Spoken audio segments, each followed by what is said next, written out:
Hegde fertility అమ్మ అనే పిలుపుకు శ్రీకారం చుట్టండి. పొందండి ఉచిత మొదటి కన్సల్టేషన్, మొదటి స్కాన్. సంప్రదించండి 8880747474. నమస్తే, వెల్కమ్ టు ఐ డ్రీమ్. నేను మీ ఝాన్సీ. ఈ మధ్య కాలంలో మహిళల్లో పీసీఓడి సమస్య చాలా ఎక్కువగా పెరిగిపోయింది. మరి మన లైఫ్ స్టైల్ మారిందా, మన ఫుడ్ హ్యాబిట్స్ మారాయా, ఏదైనా కారణం అయి ఉండొచ్చు. మ్యారేజ్ తర్వాత కూడా కన్సీవ్ అవ్వడానికి చాలా టైం పడుతుందని, దీనివల్ల ప్రెగ్నెన్సీ కూడా చాలా లేట్ అవుతుందని చెప్తున్నారు. మహిళలలో మాత్రమే కాకుండా చిన్నపిల్లల్లో కూడా ఈ సమస్య చాలా ఎక్కువగా ఉంది. మరి దీనికి ఏవైనా పరిష్కారాలు ఉన్నాయా, ఎలాంటి మెడికేషన్ కానీ మన లైఫ్ స్టైల్లో కానీ మార్పులు చేసుకుంటే మంచిది, ఈ విషయాలను డిస్కస్ చేద్దాము. ప్రస్తుతం అంతా ఉన్నారు ప్రకృతి వనం ప్రసాద్ గారు. నమస్కారం అండి సార్. అయితే పెద్దవాళ్ళలో అయితే సహజంగా వస్తుంది అనుకోవచ్చు, కానీ చిన్న పిల్లలు కూడా ఈ పీసీఓడి సమస్యలు చాలా ఎక్కువగా ఉండడం, పీరియడ్స్ లేట్ అవడం, ఇలాంటి సమస్యలు చాలా మంది ఎదుర్కొంటున్నారు. మరి దీనికి గల కారణాలు ఏంటి? ఇప్పుడు యాక్చువల్‌గా నేను డాక్టర్ కాదు కాబట్టి ఇవన్నీ పెద్దగా నేను చెప్పలేకపోవచ్చు. ఉమ్, అన్నిటికీ మూల కారణము ఆవు వ్యాసంలాగా ఆహారం అంటారా? ఫుడ్ హ్యాబిట్స్‌లోకే వస్తది. ఉమ్, ఇప్పుడు బేసికలీ పుట్టినప్పటి నుంచి వాళ్ళకి ఈ కేకులు, ఈ ఫాస్ట్ ఫుడ్స్ ఉమ్, ఇవన్నీ పెట్టడము, పొల్యూషను, కెమికల్సు, ఫుడ్‌లో కెమికల్స్, బాడీ మీద వాడేటివి, మన మన స్కిన్ కేర్ ప్రోడక్ట్స్‌లో ఉండే హెవీ మెటల్సు, వీటన్నిటి వలన రకరకాల సమస్యలు వస్తుంటాయి. ఉమ్, దాంట్లో హార్మోన్ ఇంబ్యాలెన్స్ల వలన థైరాయిడ్ పోవడం కానీ, పీసీఓడి రావడం కానీ ఇవన్నీ వస్తూ ఉన్నాయి. ఉమ్, అగ్రికల్చర్లో కూడా కెమికల్స్ వాడడము, కొన్ని రకాల వీడ్సైడ్స్, రౌండ్ అప్ అని ఇట్లా కొన్ని కలుపు మందులు, దానివల్ల సీరియస్ ప్రాబ్లమ్స్, స్కిన్ ప్రాబ్లమ్స్, కొన్ని క్యాన్సర్లు అన్నీ వస్తున్నాయి. ఉమ్, పొల్యూషన్, ఎయిర్లో ఉండే pollution, nitrous oxide, carbon monoxide ఎక్కడ చూసినా అవే పిలుస్తూ ఉంటారు కదా. ఉమ్, సో ఎక్కడని చెప్తాము, ఏది ఆపాలని ఎట్లా చెప్తాము? ఉమ్. మన ఫుడ్డే కంటామినేట్ అయిపోయింది, పొల్యూట్ అయిపోయింది. ఇప్పుడు విలేజెస్లో ముందు పీసీఓడీలు లేదు కదా, ఎవరికి పిల్లలు ఈజీగా పుట్టేవాడు కదా. ఎవరో అబ్బా ఆమెకు పిల్లలు పుట్టలేదంట అంటే ఏదో వింతగా చూసేవాడు. అవును. అదేదో ఆమె ఏదో పూర్వజన్మలో పాపం చేసుకునింది, ఏదో దానికి సంబంధమే లేదు అయినా అటు అనుకునేవాళ్ళు. ఇప్పుడు ఏమో 120 మందికో 30 మందికో ఎంతమందికో పిల్లలు పుట్టడం లే. ఉమ్, ఎందుకు ఎంత కామన్ అయింది? Because of food habits, environmental effect, um, నీ సైకలాజికల్గా నువ్వు డిప్రెషన్ లేకపోవడము, ఉమ్. నీ హెల్తీ లైఫ్ స్టైల్ లేకపోవడము. డిప్రెషన్ వల్ల కూడా పీసీఓడి వస్తుందా సార్? అంటే డిప్రెషన్కి పోతే సరిగా తినవు, ఉండవు. డిప్రెషన్ ఉంటే నువ్వు యాక్టివ్గా ఉండవు కదా. ఉమ్. యాక్టివ్గా లేకపోతే హార్మోన్ ఇంబ్యాలెన్స్ వస్తుంది కదా. ఉమ్, నువ్వు హ్యాపీగా ఉంటే, సంతోషంగా ఉంటే, నువ్వు లైవ్లీగా ఉంటే జరిగేటి మార్పులు వేరే. ఉమ్, నువ్వు డిప్రెషన్లో సిక్గా, టెన్షన్తో, కోపంగా, ఇరిటేషన్గా, నిద్ర రాకుండా, నిద్ర మేల్కొని, ఉమ్, నిద్ర పట్టకుండా, నిద్ర మాత్రలు తింటే కానీ నిద్ర రాకుండా, ఉమ్, ఇన్ని సమస్యలు ఉంటే వచ్చే సమస్యలు వేరే కదా. సో పీసీఓడికి స్పెసిఫిక్గా అని కాదు, ఉమ్, మళ్ళా అన్నిటికీ మళ్ళా రైసు, కాఫీలు, టీలు, బిర్యానీస్, రిఫైన్డ్ ఆయిల్, చక్కెర, కూల్ బ్రాయిలర్ డ్రింక్స్, కోళ్ళు, మిల్క్ ప్రోడక్ట్స్, ఉమ్, ఇవన్నీ కారణమే. సో బేసికలీ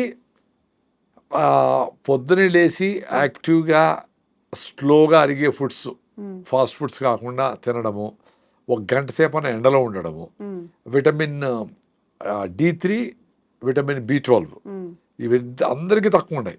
అఫ్కోర్స్ హిమోగ్లోబిన్ చాలా తక్కువ ఉంది, హిమోగ్లోబిన్ అందరికీ. ఉమ్, అవును. సో దీన్ని ఇంప్రూవ్ చేసుకోవడము, ఉమ్, ఈ 3 చేసుకుంటే ఫిట్నెస్తో పాటి ఉమ్, ఇవన్నీ అయ్యేదానికి నువ్వు హిమోగ్లోబిన్ పెరగడానికి మందులు తీసుకుని హిమోగ్లోబిన్ పెరిగేది కాదు. ఉమ్, చాలా తక్కువ ఉంటే మందులు తీసుకున్నా ఓవరాల్గా మళ్ళీ హిమోగ్లోబిన్ పెరగడానికి నువ్వు ఆకు, నువ్వు ఆకుకూరలు తింటావా, మునగాకు తింటావా, అవిశాఖ, సజ్జల, బెల్లమా, ఉమ్, న్యాచురల్ ఫుడ్లు ఏమొస్తాయో తీసుకుంటే దాన్ని స్టెబిలైజ్ కావాలి. ఈ ఎముకలు బాగా ఫిట్నెస్గా, ఫిజికల్గా బాగా యాక్టివ్గా ఉంటే ఎముకలు ఉమ్, తయారు చేస్తాయి కాల్షియంని. ఉమ్, ఎండకు పోతే అది విటమిన్ D3 అబ్జార్బ్ చేసుకొని కాల్షియం ప్రొడక్షన్కి దోహదం చేస్తుంది. ఉమ్, సో వీటన్నిటిని అర్థం చేసుకొని బయటపడాలి. పీసీఓడి నుంచి అయినా, రకరకాల సమస్యల నుంచి అయినా. పర్టికులర్గా పీసీఓడి ఉంది, దాంట్లో ట్యూబెక్టరీ ఏదో ఆపరేషన్ చేసి ఏదో తీస్తామంటే మళ్ళీ వస్తూనే ఉంటుంది కదా. ఉమ్, సో బాడీ నేచర్ మారాలి. ఉమ్, సో నీళ్ళు తాగకపోతే కిడ్నీలో స్టోన్లు వస్తాయి. ఉమ్, కిడ్నీలో స్టోన్లు వచ్చాక కిడ్నీలో స్టోన్లు తీసేసి మళ్ళీ కూల్ డ్రింక్లు తాగుతా అంటే మళ్ళీ వస్తాయి. ఎన్నిసార్లు తీపిస్తాము, ఎన్నిసార్లు పీసీఓడికి, ఎన్నిసార్లు. సో లైఫ్ స్టైల్ మారకుండా ఉమ్, మీరు ఏమి ఈ ప్రాబ్లమ్స్ సొల్యూషన్ నుంచి బయటపడలేరు. లైఫ్ స్టైల్ మారితే ఇవేమీ అవసరం లే. లైఫ్ స్టైలే it will take care of everything. ఎవరికో 100కి 5 మందికో 2కో కావాలా డాక్టర్లు, మందులు, హార్మోనల్ థెరపీలు అన్నీ కావాలా, వాళ్ళకి సరిపోతుంది.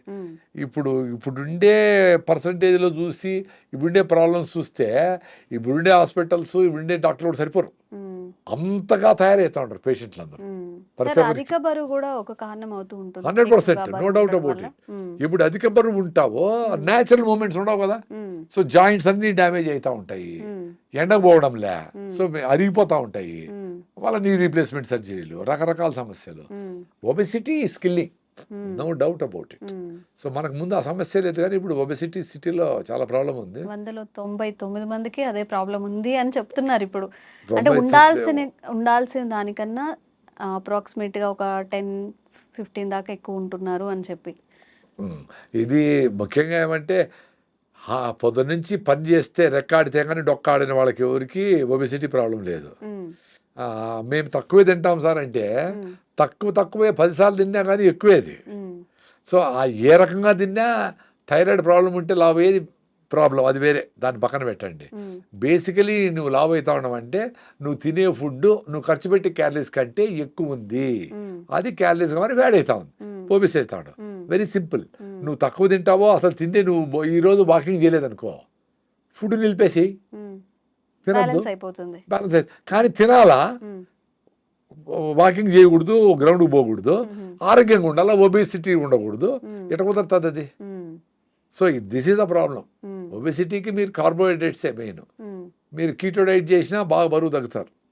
అంటే నేను వెజిటేరియన్ కాబట్టి వెజిటేరియన్వే చెప్తా, పప్పులు గిప్పులు, నూనెలు, పన్నీర్లు ఇవి తింటూ జీరో కార్బ్స్ చేసిన డైట్ తింటే కూడా మీరు ఒబెసిటీ ఈజీగా తగ్గుతారు.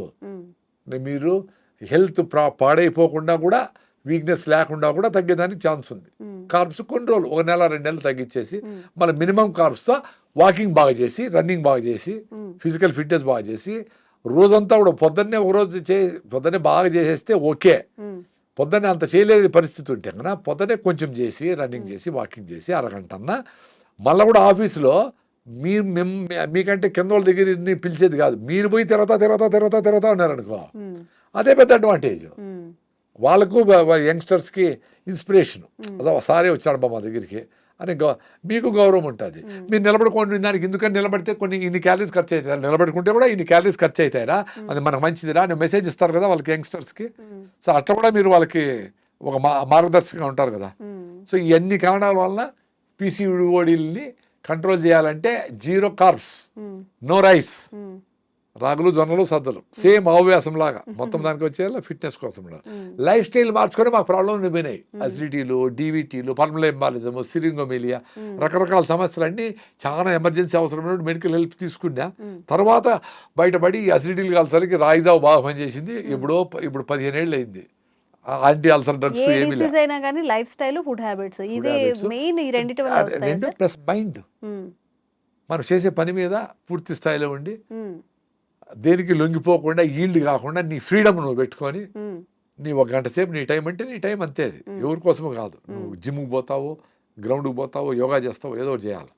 సో అట్లా ఆ ఫ్రీడమ్ని పెట్టుకొని మైండ్లో ఊరికే స్ట్రెస్ వచ్చేటివన్నీ తీసుకొని ఈ ప్రపంచం మారిపోవడంలే, అందరూ ఇట్లయిపోయింది, ఇది ప్రపంచం అంతా ఇట్లయిపోయింది అని వదిలేసి నీ కోసం నువ్వు ఆలోచించుకుంటే, నీ కోసమే, నీ ఫ్యామిలీ కోసం కూడా కాదు, అప్పుడు రియల్గా రిజల్ట్స్ వస్తుంది. నీ కోసం నువ్వు ఆలోచిస్తే నువ్వు వాకింగ్ చేస్తావు, నీ ఫ్రెండ్ దగ్గర పోతావు, మీ అమ్మ నాయన దగ్గర పోయి చూసుకొని వస్తావు, ఊరికి పోయి వస్తావు. అట్లా నువ్వు మనసులో పెట్టుకోండి చిన్న చిన్న కోరికలు కూడా చేయలేకపోతే స్ట్రెస్ బిల్డప్ అవుతుంది. దాంతో బీపీ ఆల్రెడీ ఉంటే బీపీ పెరుగుతుంది, దానివల్లే బీపీ వస్తుంది చెప్పలేను, బట్ డిసీజ్ మేనిఫెస్ట్ అవుతుంది ఈ స్ట్రెస్ వల్ల.